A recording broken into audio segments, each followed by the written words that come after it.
Hello and welcome to NARC Live here on Wednesday the 1st of September 2021, coming to you live from Norfolk on the east coast of England with Tammy M0HMO. Hello. And me, David G7RP, in a warm studio this week. I can't believe it. Anyway, on tonight's show, Heather M0HMO shows us how to get pictures from space on a budget.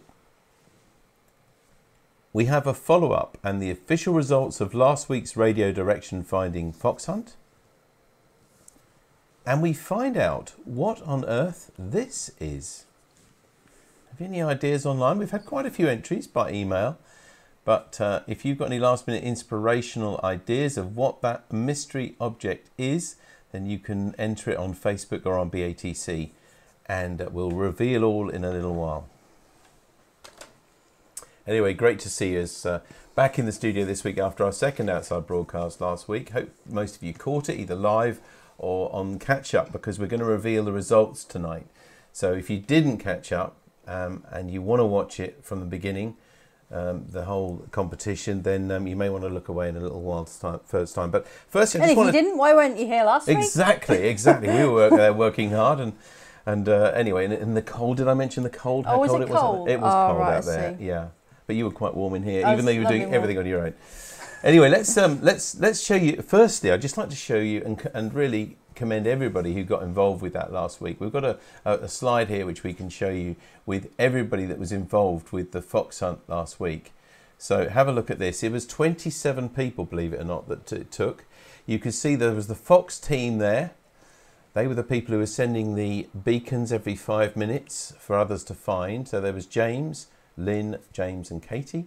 And then there were various teams there. You can see Team Still Meandering, Red Wolf, Wrong Direction, love that name still, Milo, Bitterners, Destruction Crew, Summer Wine, and Tammy, excuse me, I can't quite speak. Objetos Perdidos. So impressed with Sorted. that. Unbelievable. Really good. And then the outside broadcast time, there was Kevin, my mad driver and cameraman, and me out in the car. And of course the director, vision mixer, sound mixer and host was Tammy M0TC in the studio. I have to say, I think you probably had the hardest job because you just had to keep doing stuff all the time. At least we had little bits of breaks. Anyway, well done to everybody who took part, and I hope those of you who watched it online enjoyed it as well. We're just going to show you a couple of things which some of the teams have sent us and thought you might enjoy as a bit of an extra. Firstly, this is a speeded up version of one of the teams, Destruction Crew, led by Sunny M0SYW. This is a video he sent us just a couple of hours ago now to show you how he found the fox.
And that's all there is to it. I can tell you exclusively reveal that Sonny had speeded up that video there. Thank you for sending us that, by the way, Destruction Crew.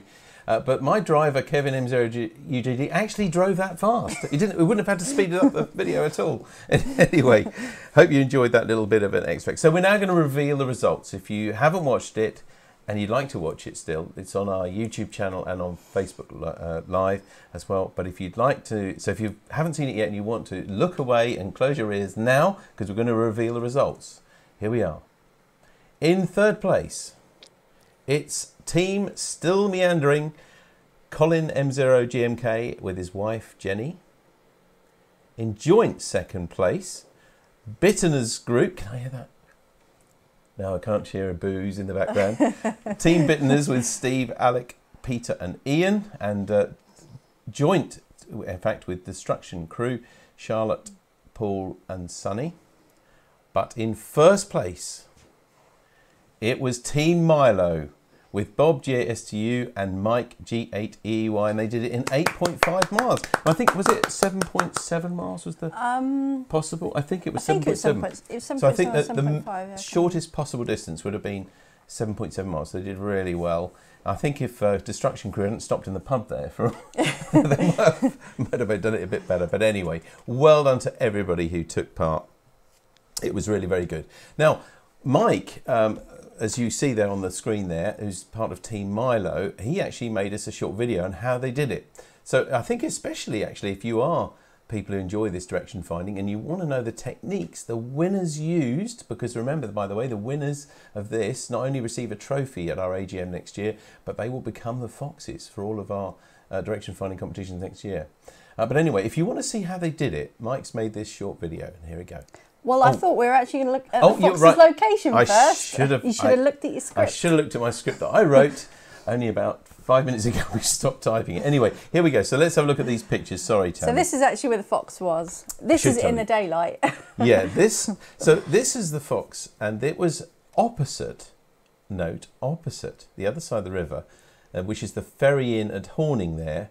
But they were down, I can't remember the name of the road. There was a particular road. But this is a staythe anyway. At Wood Baswick.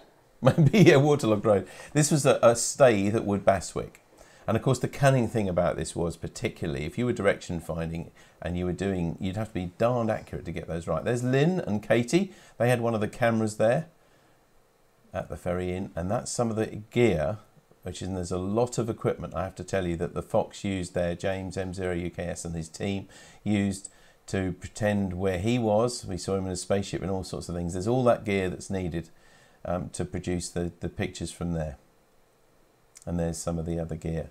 And there was even a camera and a Wi-Fi dongle at the top of that mast to get a decent signal. So well done to everybody, though, who got involved with that whole thing.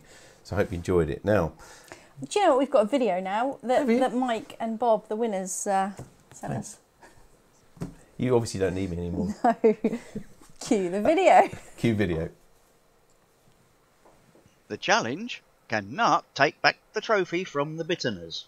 Team Milo took up the challenge. The team is named Milo after Milo Minderbinder from Joseph Heller's Catch-22. The shortest mileage to win is exactly a Catch-22 situation, as the shortest distance is by driving directly towards the fox. Unfortunately, however, accurate location of the fox can only be gained by triangulation, and that means additional mileage. Team Milo will be using two versions of the RDF-41 Doppler system, one vehicle mounted and one portable.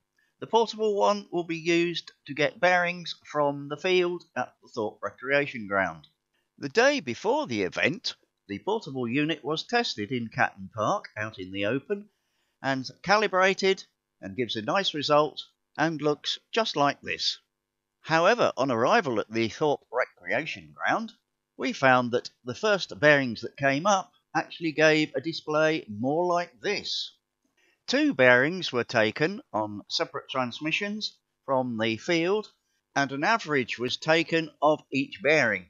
These were then transferred to the computer, and basically we chose the bearing halfway between the two. It was obvious that there was something very strange about the bearings we were getting, but we set off anyway. We headed towards the Plumstead Road, which we knew from earlier experience had got a road closed sign. However, undeterred, we turned onto the Plumstead Road, turned right, and kept going. We noticed that there was a fair amount of traffic coming towards us on the road, and we wondered just exactly how far along was this road closure. Eventually, we came to it, and it was a sign that was only covering half the road. So undeterred, we thought, well, what can you lose? It's worth a try, so we carried on. And lo and behold, after passing a patch of unsurfaced road that was obviously being repaired, we found that we went straight through, and the road was in fact not closed at night, but only during the day. Continuing to get quite a low signal strength and these variable bearings, we aimed towards Salhouse to see if we could get a better fix from there. At Salhouse, of course, we had to make a decision. We knew of the situation at the end of Ferry Road, where it gets to the river, opposite the Hoarding Ferry, and we knew that these areas had been used because of their proximity on earlier fox hunts. Our decision then was, do we turn left and go around Wroxham to the other side, or do we continue? We thought, well, we're heading this way now, we might as well carry on. So we headed towards Woodbastwick. Woodbastwick, of course, was our point of no return. We could still turn left and go around to Wroxham, but as we were on the end of Ferry Road very soon, we thought we might just as well go there, based on the fact that if they were the other side of the river, we could always wave to them. We hadn't brought the dinghy with us, so we wouldn't be able to cross. As we continued, we found that the signal level suddenly increased dramatically, and we then decided that it was well worth carrying on, although the road did rather look a bit wet, and we certainly had a good bounce when we went through the pothole at the end. But lo and behold, when we turned left right onto the key heading there, we found the fox. Now, did you follow that at home? It's quite complex, and although that was made after the actual hunt by Mike, showing the computer screens things, these were actual computer screens that he used, because they used a computer in the car, which you're totally allowed to do.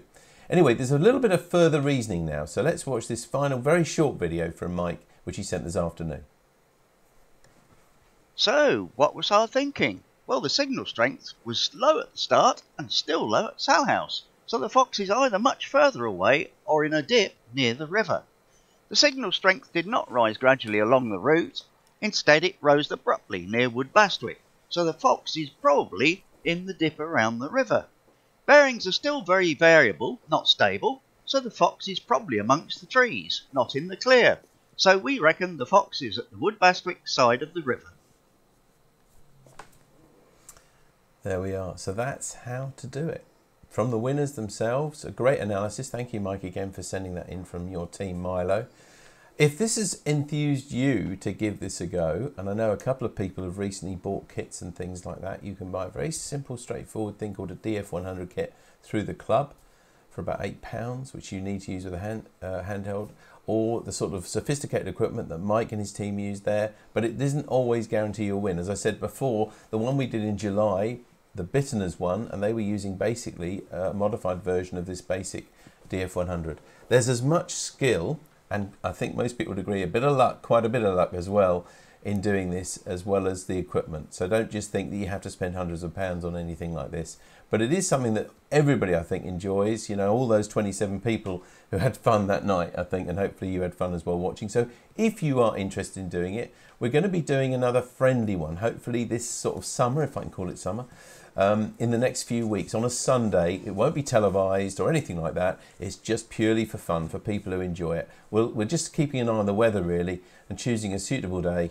And then there'll be another friendly one this year, and then that'll be it probably until next year, when the Foxes will be Mike and Bob with Team Milo. Does that mean I can come this time? Next year? No. Oh, this one. Yes, the one on Sunday. Yes, you've got a night off doing your vision mixing and directing and everything else. Dust off our DF100. Yeah. That's right. Yeah, and I know you have fun doing it as well. It was quite a difficult decision. We did think about leaving me here, didn't you, to run all this stuff? But yeah, we didn't think you'd be able to cope with that. But I do the talking bit. You could do the talking bit. But not the other bit. Yeah, well, you did really well, Tammy. But everybody did well. Thanks again for it. So that's it from fox hunting. We might give you a few pictures of the one we do on a Sunday, but that'll be it. So thanks again for everybody who took part. A couple of other quick bits of news now before we get on to tonight's main event and the competition. So let's have a look at this. Now, this is a picture comes from Mike, G4DYC. He told us about this. I must tell you a little story about this in a moment. But this is Mervyn, G0HZP on the right there with his dog AJ. And they were nominated as community heroes for the Norwich City versus Leicester City match last Saturday. The bit I was going to tell you is that Mike sent me a lovely link a couple of days ago for this, which I looked at and I thought, right, we'll use that and we'll load it onto our media player tonight. But when I went to look at it tonight, it had completely gone. Oh, well, I pressed that link too and there was nothing there. Because, do you know why? Because today, Norwich City changed their website to a brand new website and all of the old stuff had gone and all the links and everything. But I found this on Facebook. Anyway, Mike, thank you for letting us know and congratulations to Merv and AJ. I'm glad they're back at watching and enjoying the matches as well. And one final quick thing to tell you about before we look at little people this week, and that is that the Bouvet Island, or Bouvet Island, we're not quite sure how to pronounce it. Now, you may remember several years ago, 2018, I think, in fact, the club sent a bit of money and sponsored the expedition to one of the rarest places left on Earth to cover, the Bouvet Islands. Well, unfortunately, through various, I think it was a failure actually of the ship. I think there was a main problem that they had. It didn't quite happen. But they're going to be doing it again. They're planning it now. It is going to affect, if you're someone who's interested in chasing the DX, especially from rare places, this is something which we think the club should support. So if you're in agreement with that, we're not going to send loads of money to them. Probably our normal fee that we'd send is something like £25. This is actually the thank you that we got for supporting them for the original date. But we're thinking of sponsoring them again, but this is your club, your money.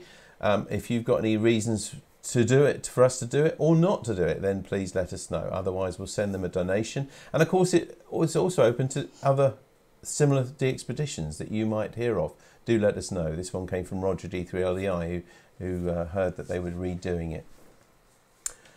That's enough talking from me. Over to the lady herself. Tammy, your little people. The little people, yeah. I'm not sure how many people are going to get the little people this week, but we'll show you. So, do you remember when times were normal and we could, like, go out? Go out? Do you remember that? Yeah. Like, arcades. Do you remember arcades? You know, where you actually touch things that other people have touched? Yeah. And put money in? Just about. Do you remember these things? Do you know what that is? It's one of those dance things where you tap the floor. Do you remember those? Oh, right. Yes. Over a manuscript of music. Of music, yeah. And that was yesterday's picture, and I thought that was quite good. Appropriate, yeah. I wasn't sure how many people would actually know what I was talking about, to be honest. But you No, see them down Yarmouth front. Yes. And they're the things you stand on when you see the things coming. So, but they normally, what's clever about the little people is they use various things, everyday objects. So what are those things they've used there? Do you know? I think they might be paper clips, the end of paper clips. Okay, yeah. Very clever stuff. Very cool. You want to see more of those sort of things? Miniature-calendar.com. Thank you, Tammy. So what have you been doing? Please keep in touch with us. Send us your stories and anything, pictures to us by 3 o'clock on a Wednesday, and we'll be sure to feature it on that show or one very, very soon afterwards. There's the address at the bottom of your screen now, radio@dcpmicro.com. Thank you for keeping in touch with us. Now back to that competition, our new competition. What on earth is this? This is the picture that we showed you last week. What on earth is this? And we had quite a few entries. Have we got anybody online, Tammy? We ought to just look, by the way, to see if anybody I don't think entered so. online to see what that is. Okay, well, we'll go through what people have sent us. So, firstly, I want to mention Gordon, G0HQJ. He thinks it's a microscope for use outdoors. It's almost sort of tripod-y thing there, I think. And by the way, I must mention Gordon as well, give him a second mention, because he's the one who sent us that egg cutter offer last week, and we forgot to put his caption on to credit him. So, Gordon, thank you for that one. The lethal machine looking machine, yeah, that egg topper. James M0HMO, he thinks it's some sort of levelling device. Peter G4PNF, I think the latest one is some sort of optical equipment, perhaps a simple microscope. It has a viewing eyepiece and a curved fold-in section that I think may be an illumination source. Okay. Martin G3ZQU says he thinks it could be an inclinometer, and it looks like it might be Bosch, judging by the colour. Yeah, I get what you mean there, Martin. I had to just look this up. I thought I knew what it was, but this is what the web says what an inclinometer is: an instrument used for measuring angles of slope, elevation or depression of an object with respect to gravity's direction. So I can certainly see what he means there. Paul G3VPT, I think it's a device for making a mountain out of a molehill. It's used by Tammy's little people. Place the molehill in the centre and view it through the eyepiece and you'll see a mountain. I think he's trying to say it's some kind of magnifying device. It's really good though.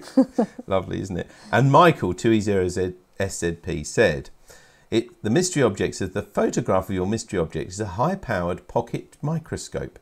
The unique thing about it is that the optics are set in a circular layout rather than linear, which increases the focal length, thus saving a great deal of space. The same type of optics were used by the Americans on spy satellites in the 60s, with the claim to fame being that they could read a newspaper that someone was reading sitting in Red Square. Finally, it was a much better than Microsoft's microscope, which I thought was a bit of a disaster, he said. So, that was that. So, let's see, Tammy, what on earth is this? It is a microscope. It is. And it was sent to us by Ken GM4JMU from up there in Troon. Thank you very much for sending that, Ken. And there he is looking into it, so you can see now much clearer with a little slide there on top as well what that is. Now, it was made by this company, Science of Cambridge. Now, I don't know if that means anything to anybody else, but I was a bit of a Sinclair fan in those days when I lived in Cambridge. And when he left Sinclair Instruments or Sinclair Radionics, he set up a company, and that company was called Science of Cambridge, and they brought out a computer and they called it Science of Cambridge, and then maybe this was their product as well. I don't know, maybe Ken will let us know. But anyway, thank you very much for that object. Thanks for all your entries, and those of you who called it a microscope, I think we give them a point. Yeah, we'll give them a point. So well done. Tammy, excellent. Let's have a look at what this week's object is. Here So we go. what on earth is this? I'm going to let you look at it for a moment. I have to admit, I know what it is now, but I wouldn't have guessed it. Do you know what it is? I accidentally saw the answer picture, so I can't comment. But there we are. Have a look at that. It'll be on our Facebook page and it'll be on our website and our newsletter as well to have a closer look. But see if you can work out what on earth is this, or what on earth is this for. Send your answers to radio@dcpmicro.com. There it is, by 3 o'clock next Wednesday. I wonder if you know what that is. I better not say any more. No. Brilliant. Thank you very much indeed for all those entries as well. Just to run through then quickly what we're doing next week on the club before we go to tonight's guest. On Sunday at 7 o'clock on GB3NB, it's the GB2RS News. On Monday 9th of September, it's our Monday Night Net at 7:30 on GB3NB, hosted by Dave G0ELJ, and it'll be a general model, I reckon. Model? All that sort of thing. At 8:30, it's an 80-metre CW net on Monday, and next Wednesday here on NARC Live, the 11th of September, it's a bit of a special. It's a sort of outside broadcast, but it's from someone's house. I'll be going to James M0UKS, and together we'll be showing you, firstly, all about his cameras and things that we used in the wildlife specials that we did earlier in the year. Several of you actually suggested that we could do a program about these cameras.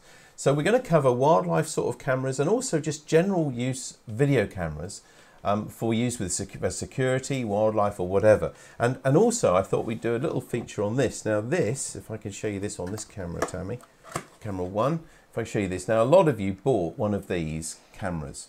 In fact, we had 80 of these, and so about 25-30 of you bought several of these, and I wouldn't mind betting you how many of these are still in their boxes. And it may be that you just haven't got round to using them or work out how to do it. So I'll be showing you how to, this is the actual camera there, and I'll be showing you how to connect that up both to a computer and to a video screen and even a video recorder, and how you could use it for various things like that. We'll show you a variety of cameras. James's system is an IP-based system, which basically means it's an internet-based system that you can look at from computers. But this has got a composite video out, which means that you'd have to convert it to be able to put into computers. And we'll be covering that sort of thing next week. As always, of course, we'll be encouraging you as well to interact and you know, ask us things live online. And Tammy will be here on her own again. I'm sorry about that, Tammy. Yeah. But you'll be in my ear. Okay. Yeah, you'll be in my ear. All right, and that's what we're doing next week. So it's all about cameras and things next week on NARC Live. Finally, I just want to show you this camera. If we can go to the white, oh, I'll show you it here. That's right. This is our card that we send to anybody that you would like us to if they're to cheer them up, send them congratulations or anything else. We will send this card to anybody you'd like. We send 1 or 2 a week generally to anybody you think can be cheered by a card from your club. We'll be very happy to send it. Send it to details to this address, radio@dcpmicro.com. Send it to us as soon as you like, and then we will send that card off with your name and ours and send it off immediately. Okay, I think we're virtually there. And tonight we've got a very special guest with us because the space has been in the news quite a lot recently. You know, I'm sure you'll have seen Richard Branson and the guy who started Amazon, whose name? Bezos. Bezos, that's it. Jeff Bezos started. They've all made it to space recently, but unless you've got a few $100,000 at least, although it's meant for the general public, I think our chances of getting into space are probably pretty remote. But our guest tonight is going to show us how you can get your own pictures from space using amateur-based equipment. And so we're really pleased to welcome Heather M0HMO. Heather. Great. Well, thank you very much for having me. Yes, it's a little bit of a misnomer when we say we're using amateur equipment here. I just want to clarify that we're actually using ISM band equipment because, as you probably know, for amateurs we're not allowed to have anything airborne. But we'll come to that in a minute. Okay, well, I guess I just meant that it's accessible. It's something that we could all do as amateurs and not necessarily as the sort of professional high budgets that NASA and people like that have. Oh, yeah, definitely. It's I think various people have looked at this presentation and thought, oh, I'm not sure about airborne stuff. So I like to say that at the start just to get people going. Sure. Well, over to you, Heather. We've got some slides and things like that. And as always, if I could just mention to everybody at home now, if you've got any questions or comments for Heather, either during her presentation or straight afterwards, then please go ahead and ask them either on BATC or Facebook, and we'll relay them to Heather. But back to you. Thank you, David. Okay, well, first off, why did we call it Sheep Warrior? Well, it came about, this project, as something with the Shropshire Linux Users Group, which has the unfortunate acronym of SLUG. And when we came to think of naming this project, we thought that we should continue the rather silly naming theme.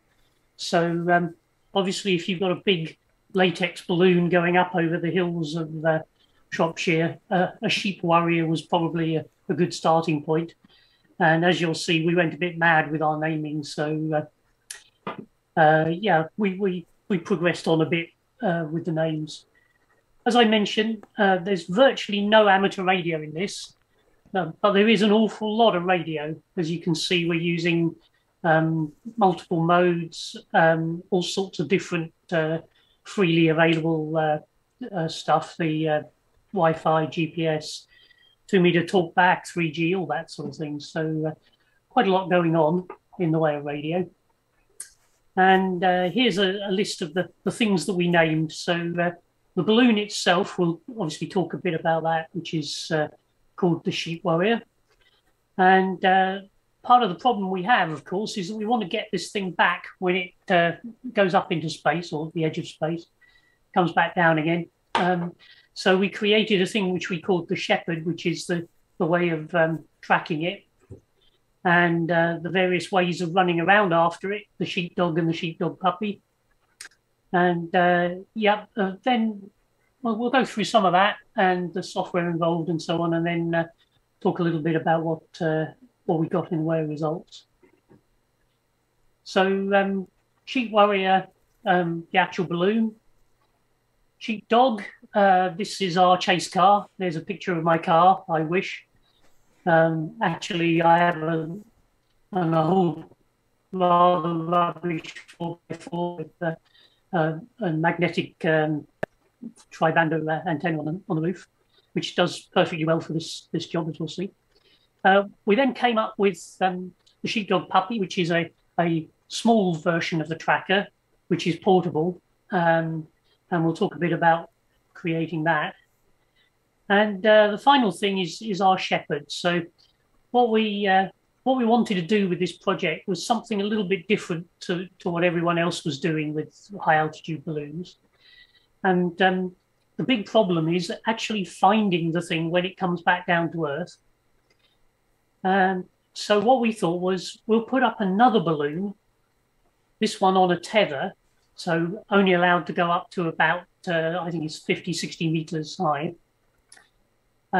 which would have a radio relay so that it hopefully would have line of sight to the balloon or the crashed balloon payload on the ground. And then it would be able to relay that line of sight signal back down to the ground where we'd pick it up on our receiving equipment. So that was just our attempt to do something new or something different in this whole running after and chasing and finding the balloon when it came back down. So why did we want to do it? Well, as David mentioned, people like Bezos and so on are really keen on doing this. And it's quite an amazing thing to be up there, even if it is just remotely. 25 kilometers up. It isn't technically in space, but it's a long way, and you'll see we got some quite good pictures. It's very cold. It's very low atmospheric pressure, and there's a little bit of science to do. But the main reason to do it is because we can. We wanted to get some pictures from as high up as we could get, and that was our real driving force, I guess. Okay, so the actual balloon,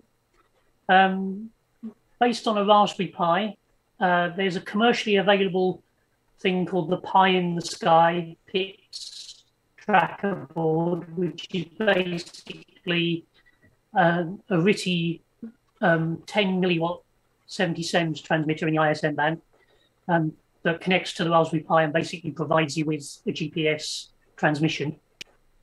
To that, I made the mistake of asking the Linux users group, what would you actually like to measure while we're sending this balloon up? A year and a half later, I built all the hardware that had been recommended by the club. I think we've got about 20 different sensors in there in the end. And I wrote all the software. There's quite a few thousand lines of code to drive all these sensors. The next problem you have to suffer minus 55 degrees. Obviously, electronics really doesn't like running at that lower temperature. So there are two ways of doing it. One is to use a big expanded polystyrene type box to keep it warm. But we thought we'd try something, again, a bit different. We put it in a 2-liter Coke bottle. Other brands are available. And we used the sun, which of course you're above the clouds, so it comes in through the plastic bottle and heats up the inside rather like a greenhouse. And of course, the Raspberry Pi is generating heat from its own processors and so on.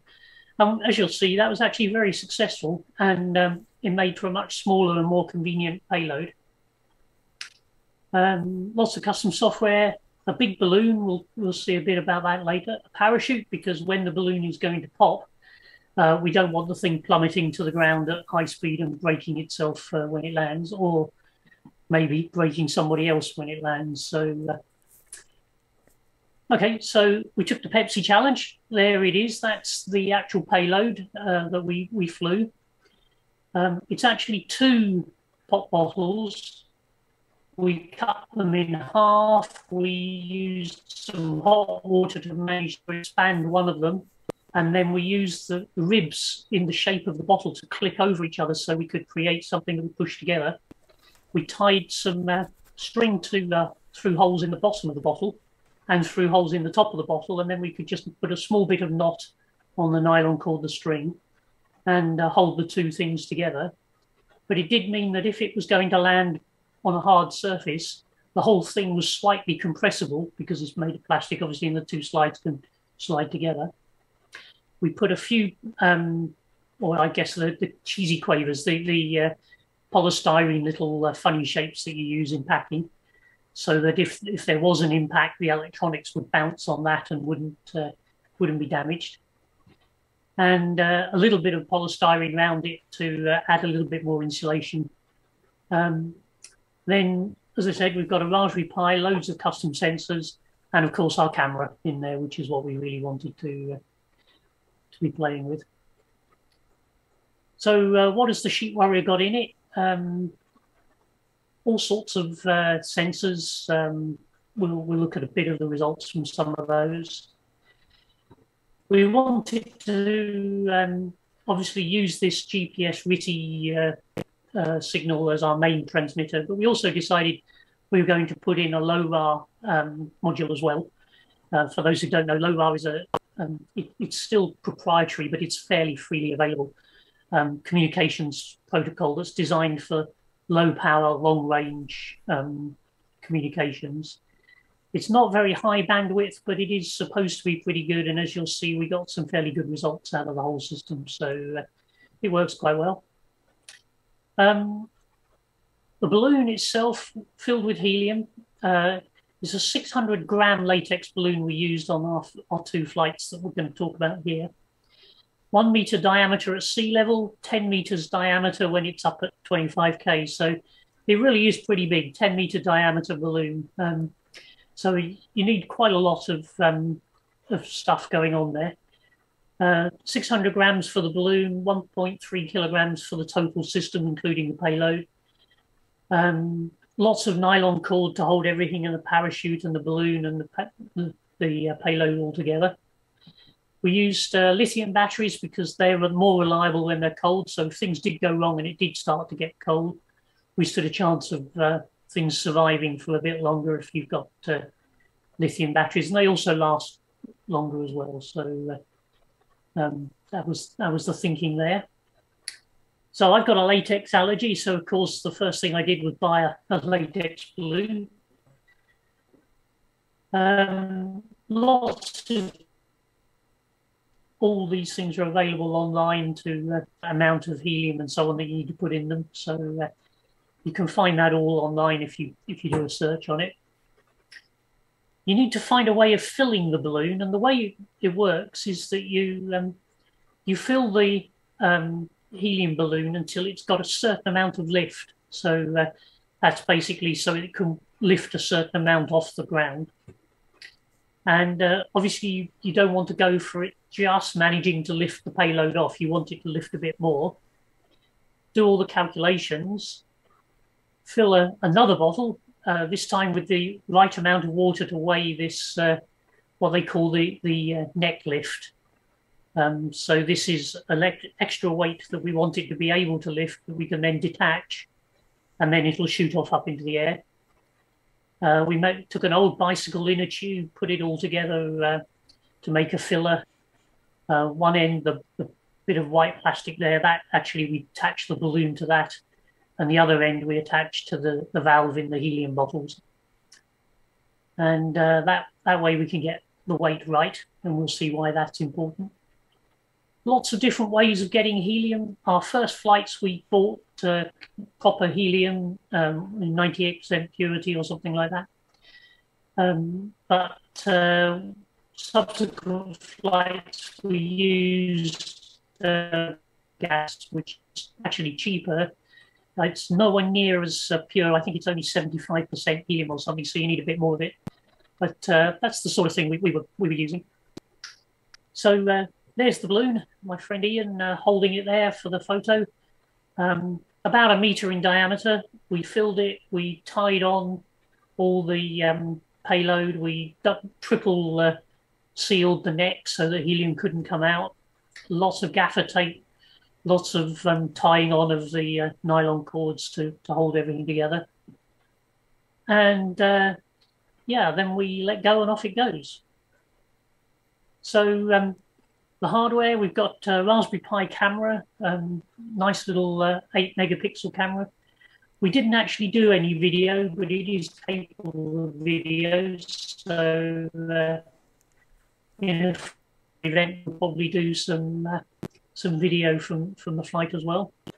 Then all the sensors that the club suggested I might put on this thing. So accelerometers, gyros, compass, pressures, light levels, everything we could think of.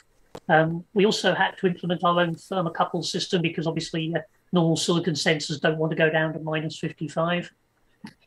And some housekeeping stuff for the battery voltage and current so that we could let the system tell us how it was getting on while it was in the air. 2 radios, as we mentioned, LoRa and RTTY.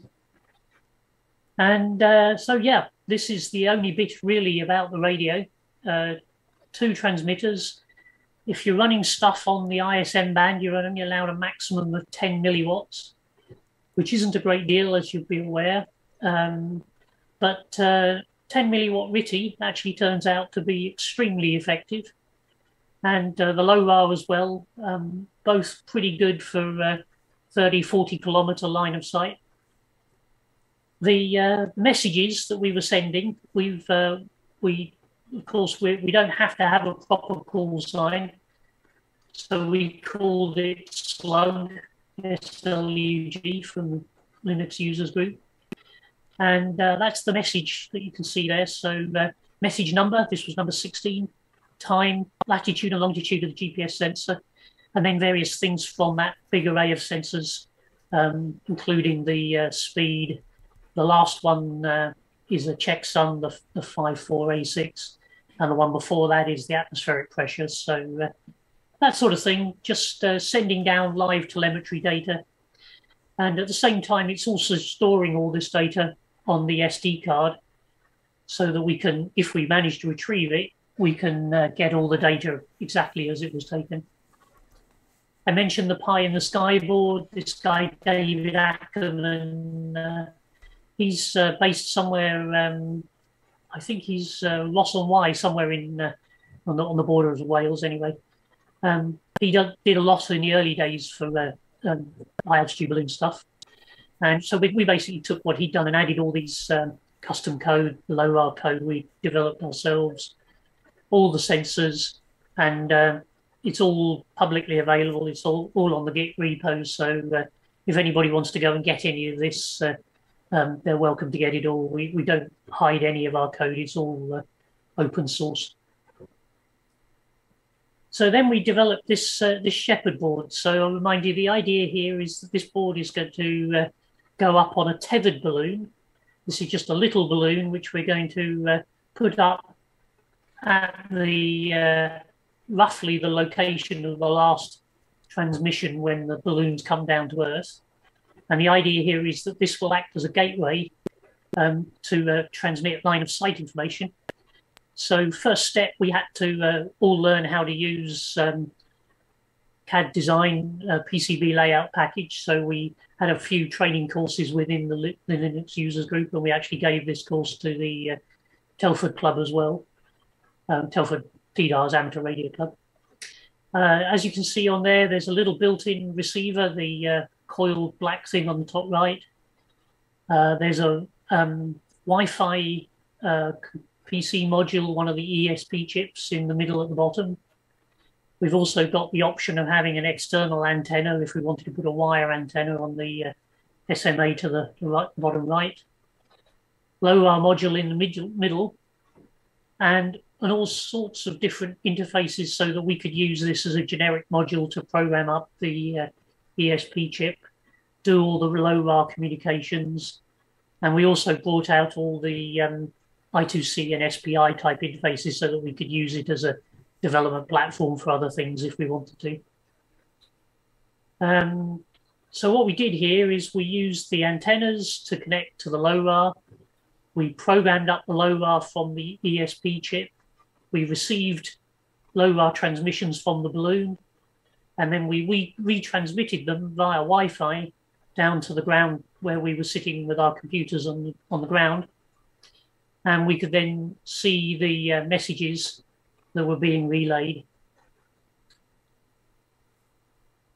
The LoRa module, as I said, ESP version 07, for those who know what we're talking about, all programmed up via the Arduino IDE, and as I said, relaying them via EagleCAD, and we went to KiCad onto that PCB, relaying them down to the ground. And that's what it looked like. That's the web page that we were receiving. You can see the message there, and we're extracting some information from it to display on the screen so that you can get an idea of where it is and what it's doing. We also had built into that software a much more machine readable version, which we'll cover in a little while. So the really fun part of this whole project was actually when the balloon was in the air, was running around in the car, rather like the direction finding that you guys were doing last week. But in this case, we actually had the thing telling us the GPS, so we knew pretty close to where it was.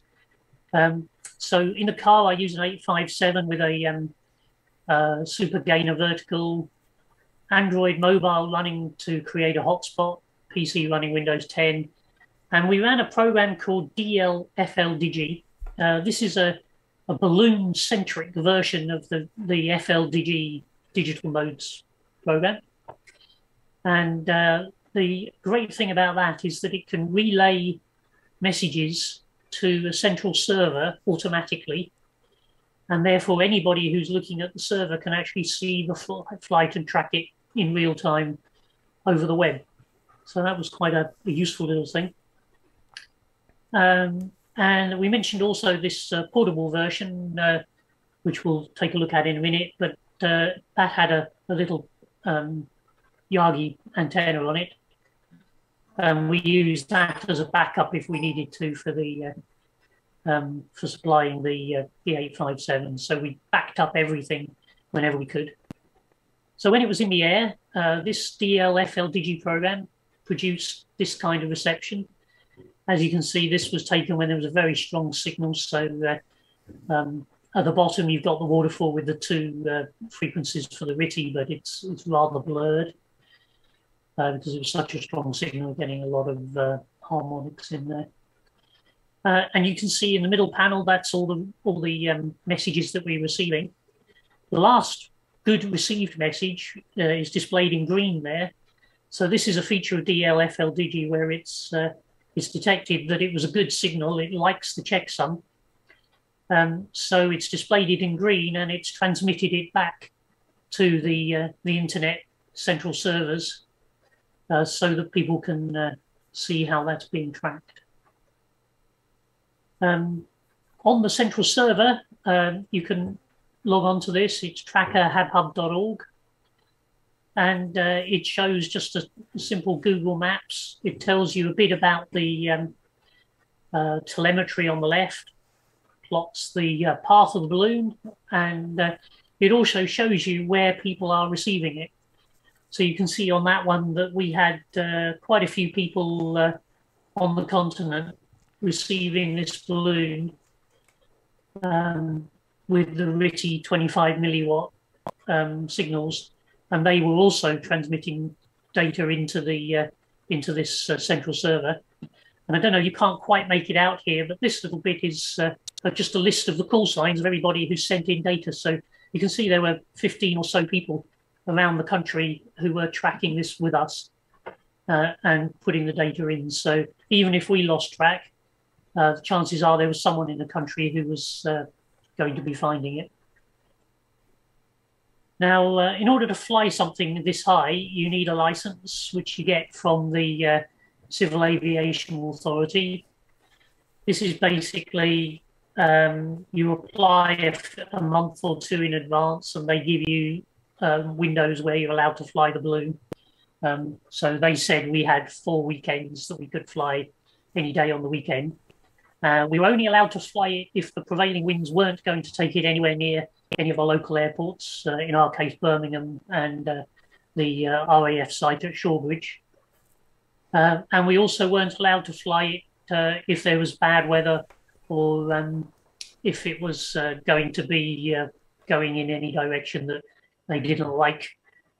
So 2 or 3 days before, we had to commit to the date, and we told them. And then on the morning, we had to inform them we were actually flying. They issued a notice to airmen, I think called a NOTAM, which tells pilots that there's going to be one of these things up in the air.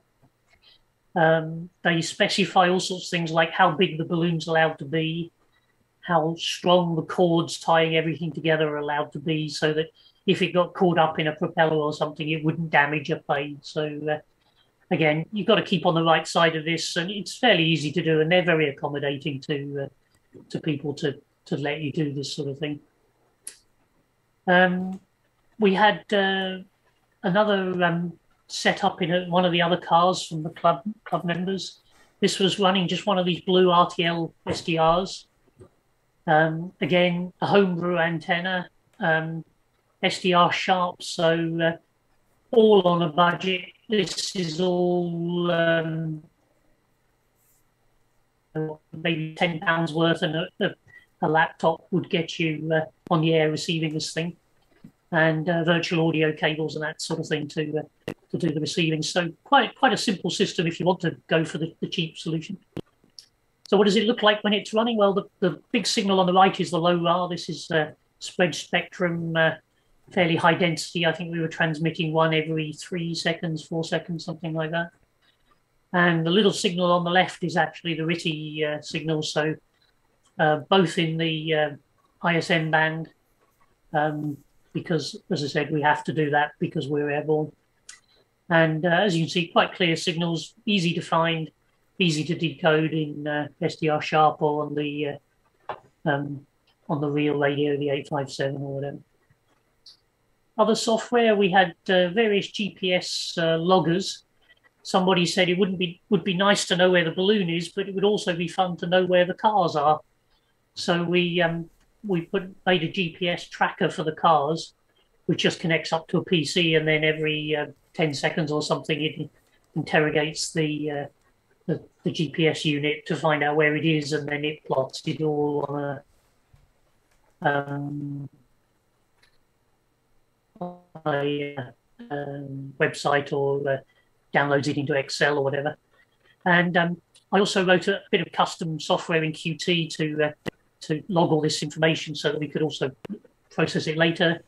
And I wrote a quick spreadsheet so that we could do position predicting based on the last few received telemetry data, so that if we did lose contact with it, we could get some idea using that of how it was going to go and where it was going to end up.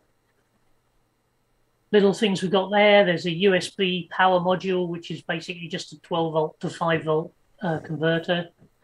The little GPS logger, that's the thing I made. The cheap Chinese £5 module, put it in a box with an antenna.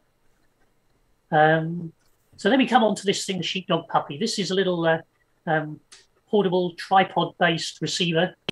Again, a LoRa receiver, a tablet, some custom sensors to know which direction the little portable Yagi is pointing. So mounted on the tripod, sensors to tell you what the compass bearing is, and also the altitude, the elevation of the antennas. So with that lot, we can receive the LoRa from the balloon.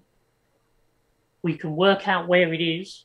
We know where we are on the ground with the GPS from the tablet, and we can work out where the antenna is pointing because we know its compass bearing and its attitude sensor, inclinometer, as we mentioned earlier. So from all of that, we can actually end up pointing the antenna at the balloon. Obviously, quite a lot of 3D calculations and manipulations to do of the data to do it. I used a program called Blue NMEA to get the tablet GPS into the Raspberry Pi on this tracker. I used VNC on the tablet, Android VNC, so that I could display the Raspberry Pi screen and then do some custom code on there. It was all written in GTK for those who are interested for the GUI side of things. The software, we had I2C and SPI stuff going to these sensors, TCP sockets to the gateway for the tablet, and various other sensors, parsers and things. That was all custom software that we put together. And so then that's the display. That's actually what it looked like on the 7-inch tablet that we mounted on the tripod. It was inspired by the film Aliens, where they have a little tracker that they follow the aliens approaching them. Basically, you've got elevation on the right-hand side and compass on the horizontal on the left-hand side. And it's not very easy to see, but you can probably just see these crosshairs here and here. You adjust the position, the pointing of the Yagi until the crosshairs line up with the blue dots. And then you know that the Yagi is actually pointing at the balloon in the sky. This can take various sources of data, so you can see that it's got its own LoRa receiver, so it can get direct from the balloon. It's also got an ESP chip in it, so that it can get direction information from the Shepherd, the tethered balloon circuit board that we talked about earlier. And you can see that it's showing green on some of these things, so the compass and the inclinometer are all working fine. But in this scenario, we didn't have the direct LoRa receiving. We were just receiving from the ESP from the tethered balloon. So that's how it was working. This obviously was one where it was on the ground, so you can see that the balloon is actually pretty much on the ground on the elevation, and we're finding a bearing of 154 on 79 kilometers away. So yeah, so the whole system worked quite well. Other things we did, I mentioned that we put some web interfaces together so that we could display paths and stuff on the website, and you can see some of that on one of my websites. And you could also plot some graphs via Excel and this Qt program that I wrote to plot it all. So we came to testing. The first thing we wanted to do with testing all of this was put it on something where we could be guaranteed to get it back. Just turned out that the Telford has a kite and balloon festival every year. So we asked one of the hot air balloon people if they'd be keen to take this tracker with them. And they loved the idea. They thought it was a great thing. So this was 6 o'clock in the morning. We turned up in the park in Telford. You can see here that we turned the thing on, the starting point down here. We parked somewhere on this bit of road here. We walked all the way through the park. We put it onto the balloon here. So there was probably about half an hour where the payload was running, giving us telemetry. Then eventually they took off in the hot air balloon and they shot off over the town. And off they went. So that proved quite a nice experience. We ran around in the car underneath this thing, following the balloon, which obviously we could see visually as well as on the GPS tracking. And I haven't got a picture of it here, but I have a rather nice photo of the sat-nav where we typed in the GPS, and it said, your destination is 50 yards on the right. And looking through the side of the windscreen in the photo, you can see the balloon in the field where it landed. Interestingly, we of course were first on the scene, so we went and helped them tracking their, dismantling the balloon and getting the passengers out of the gondola and so on. And when we arrived, they said that their ground crew had managed to lose them. Could we please talk their ground crew in? Because obviously we knew where we were on the map, and they didn't, and their ground crew didn't. So it turned out to be quite a good first experience. So since then, we've tracked a few other people's high altitude balloons. We attended lots of STEM events. That's really what we wanted to get out of this. Try and enthuse people, get various, mostly youngsters involved. So we've been to the Telford Hamfest 3 years in a row. We've done the Cosford Air Show a couple of years, and we've done the Telford Balloon and Kite Festival for 2 years. So flown it a few times, got a lot of good data. We had some confidence that it was all working okay. This is our picture from the Cosford Air Show, where we had a giant screen showing the RTTY signal in the background there. And you can see on the right our stand with pictures of what was going on and how it was being received. This picture is from Telford Hamfest. That's the actual tripod for this portable, the sheepdog puppy. And you can see the picture that's being received on the screen on the right there, which is the real telemetry.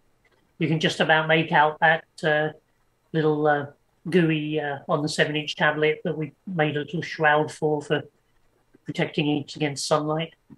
And this is the balloon itself. We've obviously taken out all the packing so people can see what was inside. And here's that little PCB that we had made up for the Shepherd on the tethered balloon. So quite a nice little display, and people were certainly quite interested in it. So the sort of pictures, well, obviously the first picture we wanted to get were from the balloon, the hot air balloon. There's a picture of taken by our payload camera up in the air, and you can see all the other hot air balloons coming up after our one. So that was quite a nice picture. We were quite pleased with that one. So then, after all this effort, where were we going to go? Well, here's some pictures of the flight. So we turned the device on. It was sitting on a bench in one of our fields. We live on a farm here. That's the parachute in the corner of the picture. And so it just sat there taking photos of its resting place while we were filling that balloon that we saw filled earlier. And hopefully sometime soon. Okay, the system is being a little bit slow today, so hopefully it's going to actually display some of these pictures. Okay, there we go. Yeah, okay.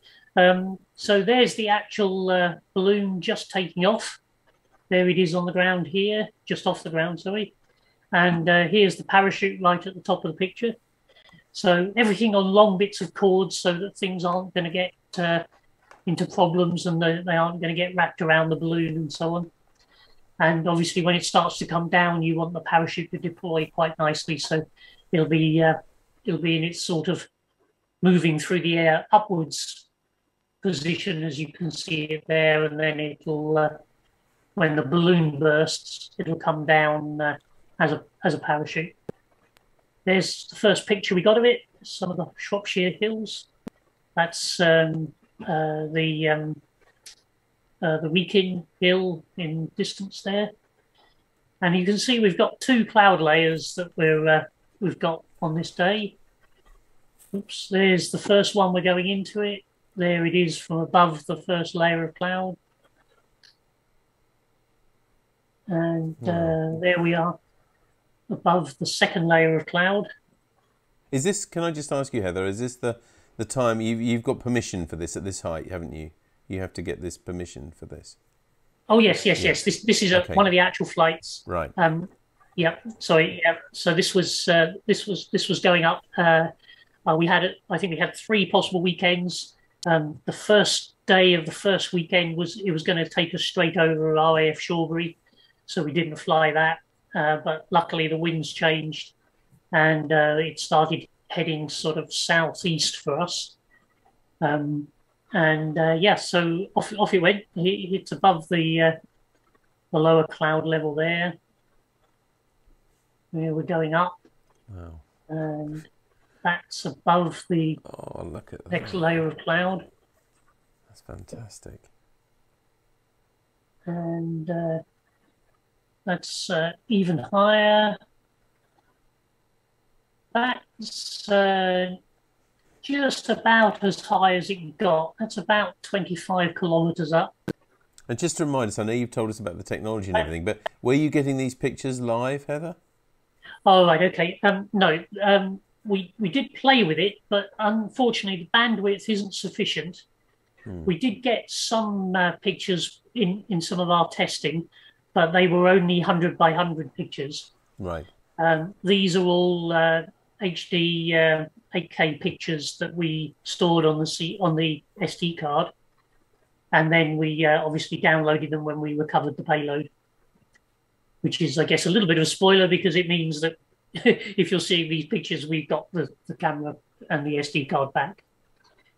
Now, the interesting one about this picture, can't quite make it out very well, but just just up in that corner, you can actually see the moon. So, yeah, it's just a bit of a proof that we were actually taking pictures of things at night, even though it was middle of the day. So anyway, we got up quite high, as you can see from those photos, and all the time we were tracking it and other people were tracking it. So here's a bit of a picture of that central server showing an up close of the tracking. All of the green lines are straight lines to other trackers.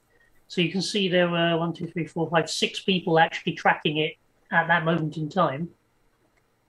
And you can see that as it got up quite high, it got into the transition layer to the Gulf Stream.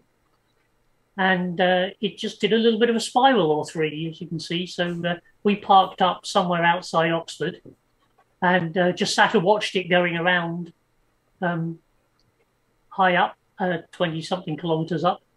And then it headed off again, this time continuing south east towards London.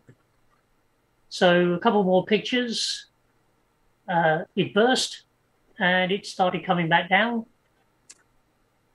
There we are coming down. That's Tottenham, I think. And then it hit the ground. So have a look at some of the data. So once we've recovered it, we'll talk a little bit about that in a minute. We processed all the data, plotted some graphs. Excel was our friend here. So you can see that atmospheric pressure got down pretty low, not much off zero during the flight. We flew for, I don't know, what's that, about 10:30 to about 2:30. About four hours, yeah. Yeah, 4-hour flight. So quite a long one, slightly longer than we'd hoped. Atmospheric pressure against altitude. That's actually quite a nice graph because it's 2 graphs on top because, of course, it went up and then it came back down again. And so that's every point on this line is actually 2 points taken up and then coming back down again. So you can see that it was fairly reproducible, fairly reliable data. Internal temperature, if you remember, we put it all in this bottle with the using insulation, sun heating to act as a greenhouse. And as you can see, it never went below about 15, 16 degrees centigrade. So lovely temperature to run the hardware at. So that worked really well. We were very pleased with that result. External temperature, bit of a different story. At the height, it got down to about -50, -52. So pretty cold. Obviously, we calibrated all of our thermocouple sensors on that one. Outside air temperature was around about 15 to 20. And of course, you can see while it was we were holding on to it, and while it was in low altitude, the Raspberry Pi itself was heating the air inside the bottle a bit. So again, some interesting data. Altitude versus time. As we'd expect, it goes up quite slowly. The balloon bursts and it comes down faster on the parachute. We actually calculated a slightly faster rise time that we pretty much wanted to come down at the same speed as we went up. But we didn't do a very good job of getting our fill. Remember the water bottle that we used to gauge our neck lift weight. So we didn't do a very good job of that the first time. The second time we did a much better job. So anyway, there's that. So as I was saying, it was coming down. It was collecting all this data, and we were receiving it. And that's the last transmissions we got. So you can see that it was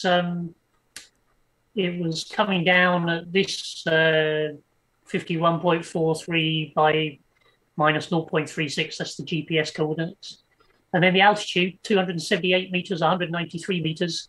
And then it went, we lost it somewhere below there.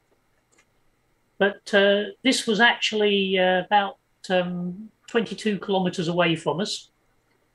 In London, we were driving down the M4 trying to catch up with it. And we were still receiving it at 190 kilometers off the ground. So not bad for 10 milliwatt RTTY. No. So we put those last two good signals into my little tracking spreadsheet that would tell me or predict to me where it was going to go, assuming that rate of change of altitude and the time and so on.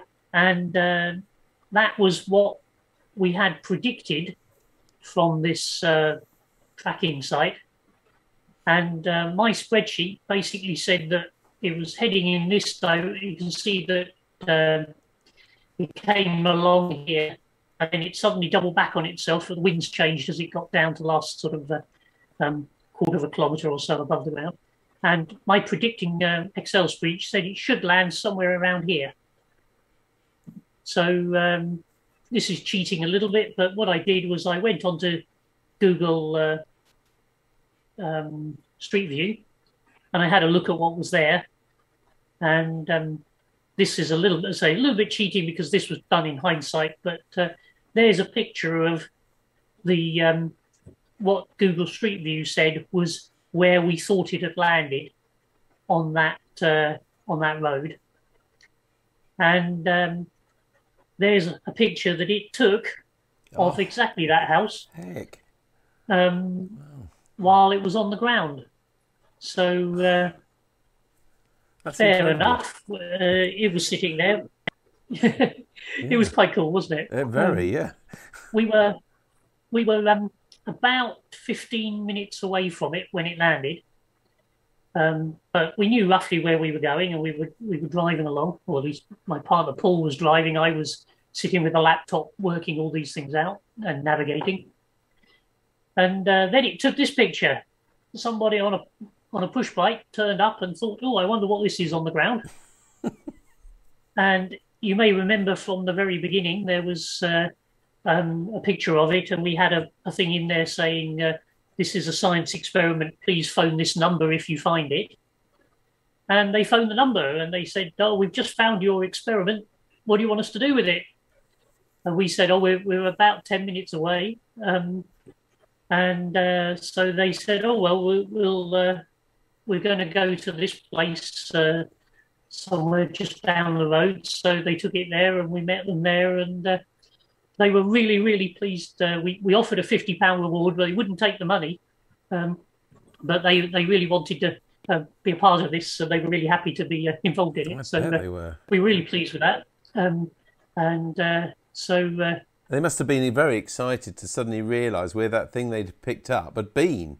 Yeah, exactly. For the last 4 hours. Wow. Yeah, exactly. They were quite into it. They were a lovely couple, quite young people, but it was a great experience. And of course, the interesting outcome of that is while they were riding along on their bikes to where we agreed to meet, we could actually, when we got close enough, we could actually get the telemetry from it, direct from wasn't quite line of sight, but it was close. So yeah, we could see them approaching us, and we saw them come around the corner, and there they were with it in their hands. So we did another flight. This one was a much earlier in the morning start. There you can see that we had slightly better weather, and you can see some of the water lakes or whatever shining in the sunlight. That was a little bit south of Birmingham, that picture. And then again, it came down. There's a picture of bits of Birmingham. I think that might be one of the little airports, not Birmingham Airport. But we were in the right zone that we were allowed to fly in. And then it landed, and it took that picture as the sun was setting,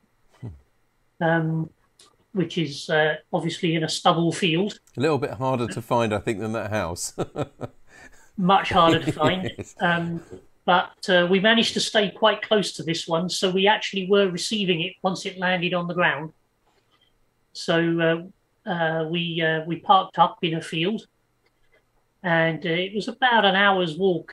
We had to go over a bridge and find a way over a little canal and all sorts of things. And we found it in the field, and there it is, glowing red with the lights of the Raspberry Pi LEDs. Yeah. It wasn't quite as dark as that picture makes it out, but we were using torches anyway to find it. And then the much needed trip to the pub and some good food, because it's quite hard work chasing after these things.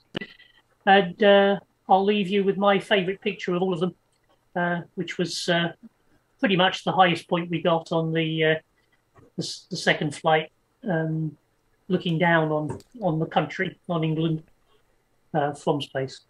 Goodness gracious.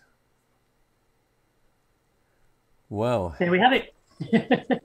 Heather, I'm sure I'm not going to be the only one to think that was incredible. I mean, I knew what your subject was, and I knew a brief synopsis of it that you sent us, but I didn't quite expect quite an adventure like that. And I'm sure lots of people at home, everybody at home probably feels exactly the same. To think that you, as a bunch of, and don't take this the wrong way, amateurs, though, can do something like this on a relatively small budget, I guess. Lots and lots of time, though, I imagine.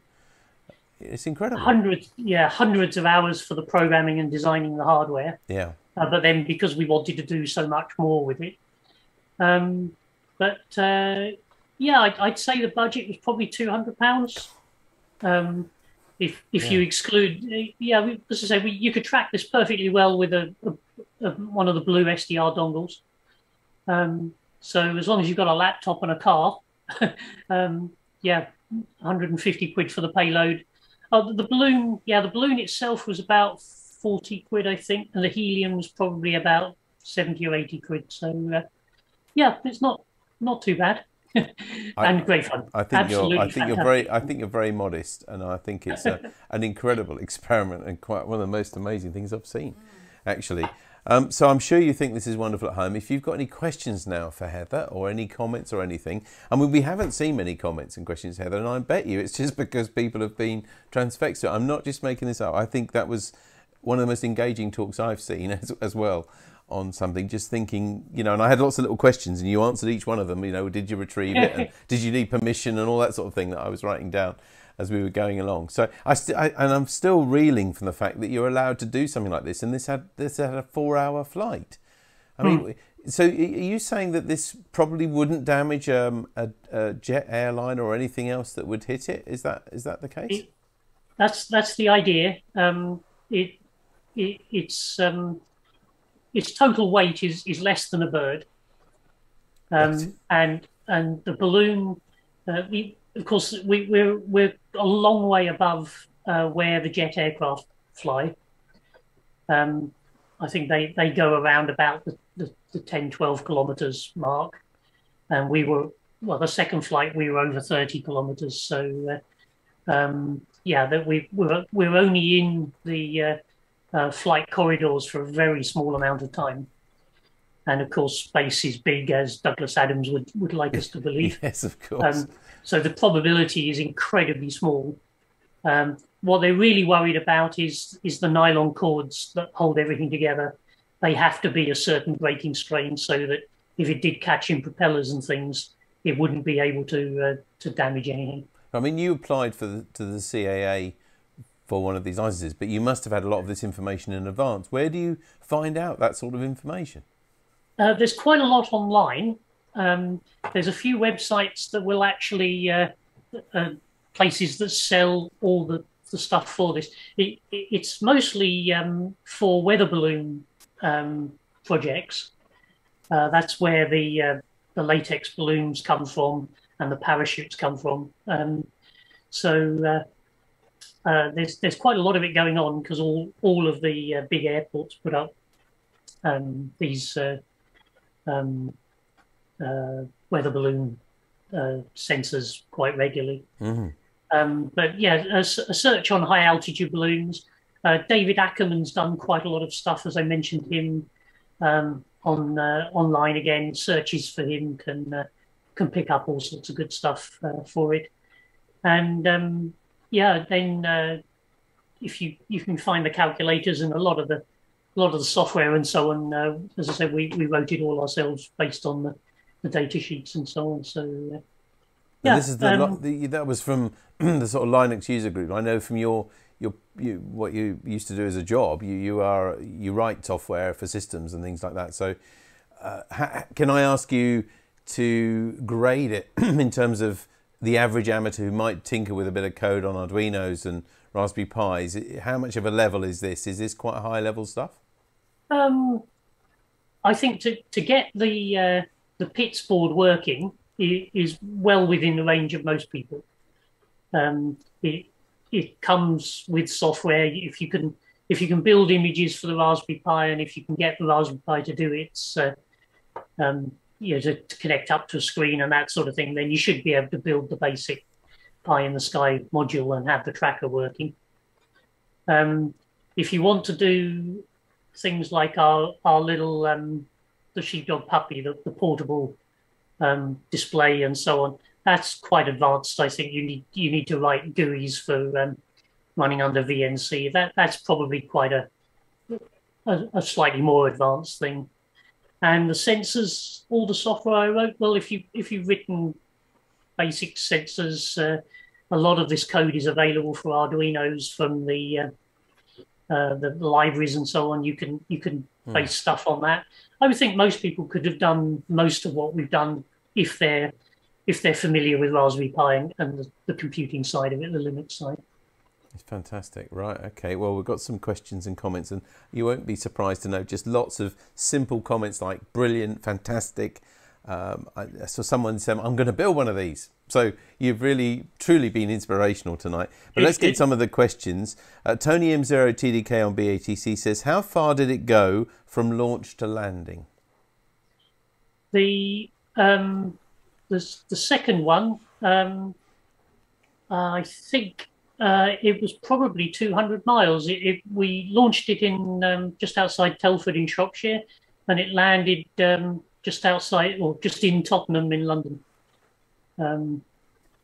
Yeah, so yeah, it must be about 200 miles. I should know the answer to that one, but yeah, quite a long way. The second flight went to it was probably only about 100 miles, but it went up higher and up faster as well.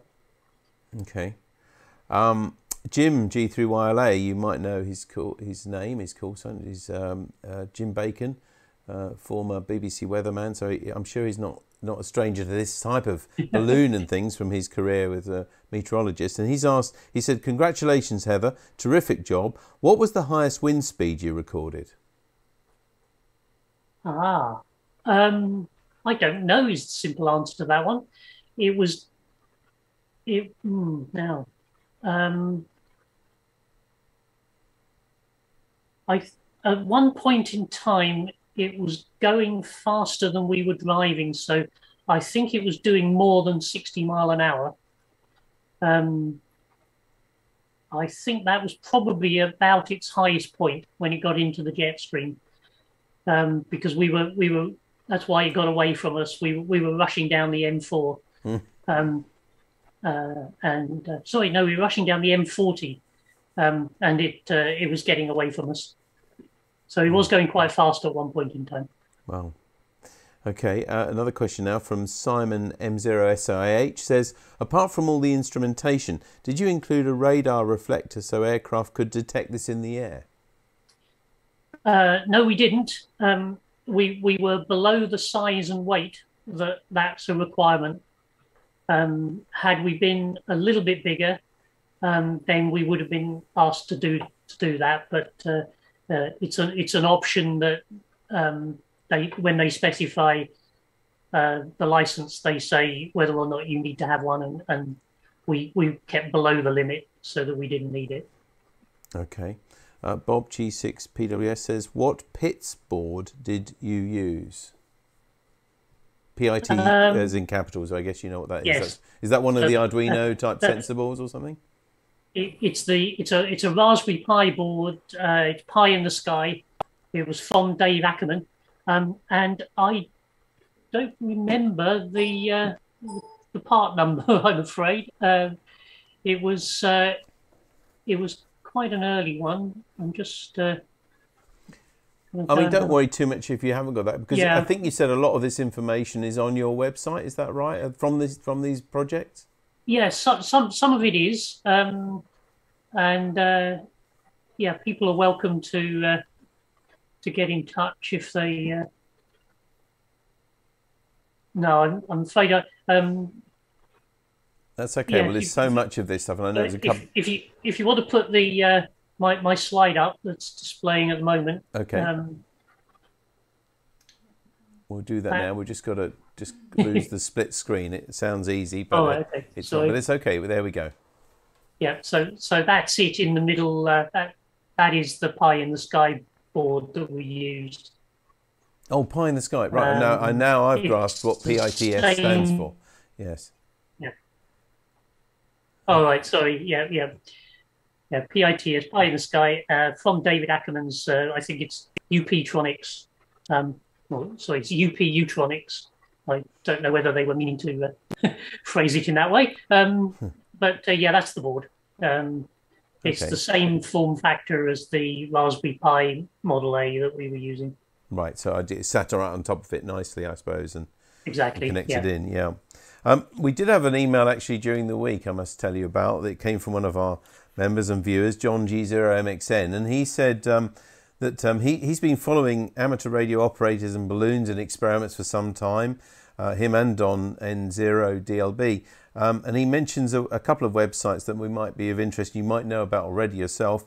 One of them is Temmedlin, TMEDLIN.com, and I think that has a weekly, I had a quick look at it earlier on, and that has a sort of weekly show. It's an American site, and that has a sort of weekly TV type show, a bit like we're doing here, just for this sort of high altitude balloon project. So that's something that you might like to look at home.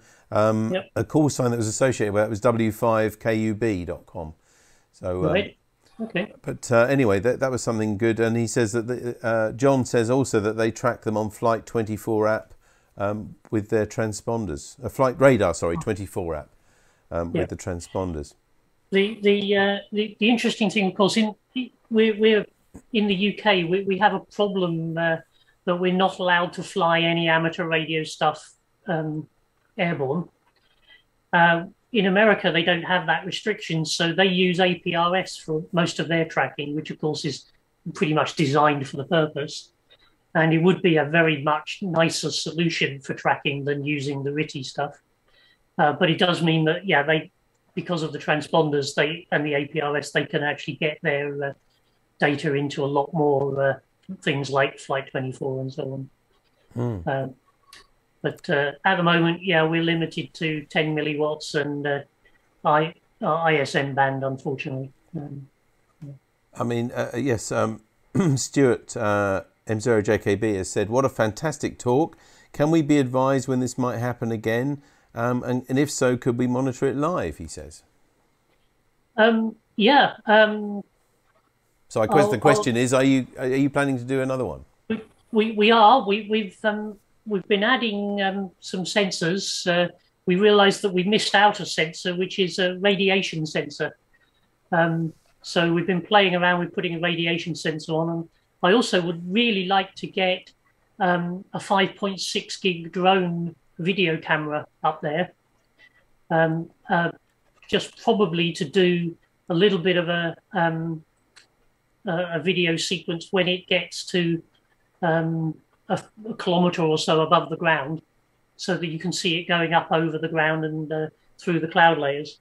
But I think, again, a very low power 5.6 gig video stream might be quite a challenge.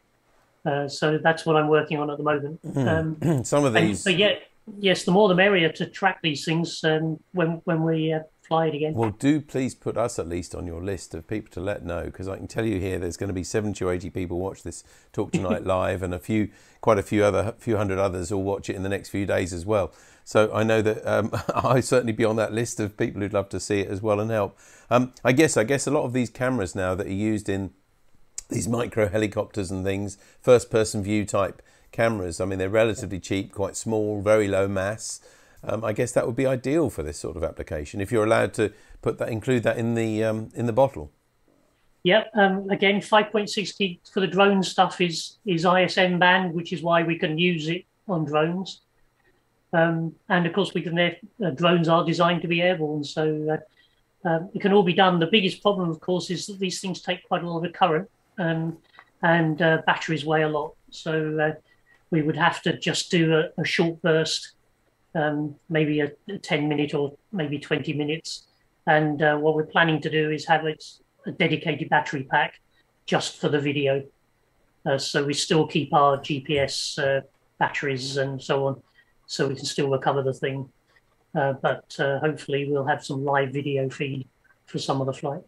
Yeah, I guess they could be altitude triggered or something like that for the camera.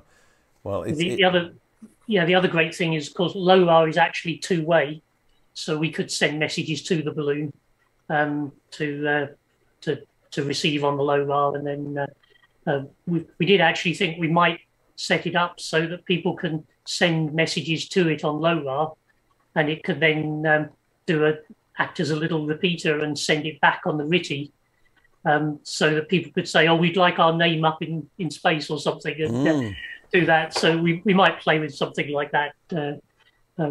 Yeah, you never know. I think all to get people interested, and particularly for the STEM stuff, I think that would be a good plan. I was going to say, I think that's ideal. For those of you watching, you're not quite sure what STEM means. It's STEM, it's just science, technology, engineering and maths, and is the way we educators now try to engage young people in particular to make science fun and relevant to their world. Would you say that's a fair summary? Exactly so, yes. Yeah, so this is a great thing, but not just young people, older people as well, because I'm really interested in it. For a day job, I've designed sensors and things for schools for many years as well. So I'll be fascinated to see what other sensors you can put on there. I think radioactivity might be you're not going to be able to put a Geiger Muller tube probably in there, so you'll probably have to use something solid state, I think, won't you? But, yeah, actually the the photodiodes that you can buy. Yes, the large area photodiodes. Yes. Yeah, they are. If you take the covers off them, they are quite good radiation sensors. So that's where we're concentrating at the moment. Yeah, well, it sounds fantastic. It sounds like you sound like a professional engineer doing this, but it's incredible to think that it's a hobby. And although I know you said that right at the beginning that this is not strictly speaking amateur radio, I can tell you that lots of the people in our club certainly, and the people who watch this, are interested in experimenting with electronics and everything. And after all, at the heart of amateur radio is experimentation. And I think what you've shown us tonight is that it's very possible to do these incredible things as an amateur. So it's wonderful. Thank you ever so much for this talk this evening. It's been really inspirational. To those of us, lots of us I think, have got a Raspberry Pi in the bottom drawer and have not actually found an application for it, this sounds like a wonderful use for them. But Heather, please keep in touch and let us know, as and when you've got plans for your next one, because we'd love to both cover it and maybe have you back again in the future. Thank you very much, David. Thank you very much. So Heather M0HMO, thanks for a wonderful talk this evening. And that's it. Well, words fail me to say any more, really. I think, and the comments and things that you've been saying yourselves shows that how many of you have enjoyed that as well. And we will certainly keep you in touch when we hear from Heather again and when they're doing something again. But that's it for this evening. Just to let you know what's happening again on your club this coming week. On Sunday, we've got the GB2RS News at 7 o'clock. Monday, the 9th of September, we've got the Monday Night Net on GB3MB as well at 7:30 with Dave G0ELJ hosting that. And at 8:30, the 80-metre CW Net on Monday. And on Wednesday, the 11th of September, here we'll be showing you what to do with cameras like this and network cameras and how you can produce the sort of pictures that James showed at the wildlife special that we did a few months ago. And that was requested by several of you, in fact. So that's going to be next week live here on NARC Live at 7:30. And don't forget to keep us in touch with your pictures and stories and everything else as well. But I think that's it for this evening. Great of you to join us, and I will be out next week, but hopefully not too cold, Hammy. No, so I'm on my own again next week. Well, you kind of will be on your own, yeah. But I'm sure Lynn won't be spoiling me with too many cakes and things like that. I'll bring you one back as well. Thanks. Thanks ever so much for joining us this evening. Do have a good week, and we'll see you again next week for NARC Live at 7:30. Till then, take care. Bye-bye.